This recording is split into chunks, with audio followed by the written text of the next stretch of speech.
We've been traveling through all the countries in South America, and this is our top 10 destinations. Some of these places might seem obvious, others we recommend to add to your travel plans.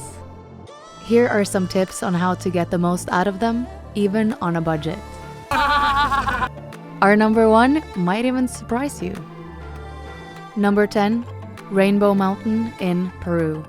This might not be the first time you hear of this place, but a travel tip here is to avoid the crowds and go outside of the group buses. We got a taxi in the middle of the night, walked up on our own, and arrived just in time for sunrise.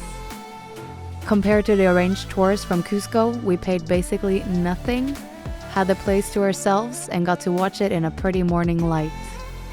Number 9, the Atacama Desert in Chile. Renting a car and driving around here was our favorite thing to do in Chile. Again, to beat the crowds, it's cheaper, and the drive itself is pretty spectacular.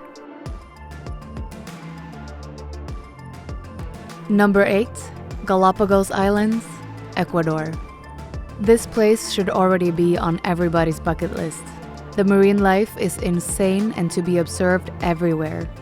Unfortunately, it's known to be a pricey place, but there are also a lot you can do and see for free and at a low cost. Bring your snorkel or scuba gear and dive in. Number 7, the National Park of Maranhenses. This place is in the north of Brazil, and it's basically lots of sand dunes filled with water during the rain season. The landscape is just incredible, and we spent hours playing around. Just make sure to go in the right season so that they're not dried out. Number 6, attend any kind of football event in Argentina. Observing the locals watching their religion, football, or soccer for some, is some of the most mesmerizing thing to do. We were so lucky to be in Argentina during their World Cup victory, and we just couldn't stop filming their joy. The vibe was insane, and we could go back to Argentina just to watch a football game again. Number 5, Huacachina in Peru. A small and beautiful oasis in the middle of sand dunes, and a fun place to go sandboarding and skiing in the sunset. We drove around in the buggy, skied down the dunes, and got a ride back up again. It was a bit more challenging than on the snow, for some of us. Number 4, the Salt Flats in Bolivia.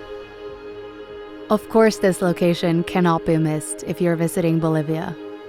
We went on a 3-day tour to see the area, and it was totally worth it. The perspectives you get here brings out the creative and playful side. We wish we could come back after a rainy day because it's supposed to be even better. Number 3, the big carnival in Rio, Brazil. Finally being able to experience something that has been on our bucket list for years. We had to pinch ourselves while being at the Sambadrome, and wow, how well the Brazilians delivered. They celebrate this all over the country, but if you have the chance to be in Rio for the actual one, go. Number 2, Mount Fitzroy, Patagonia, Argentina. I mean, do I have to tell you why this place was incredible?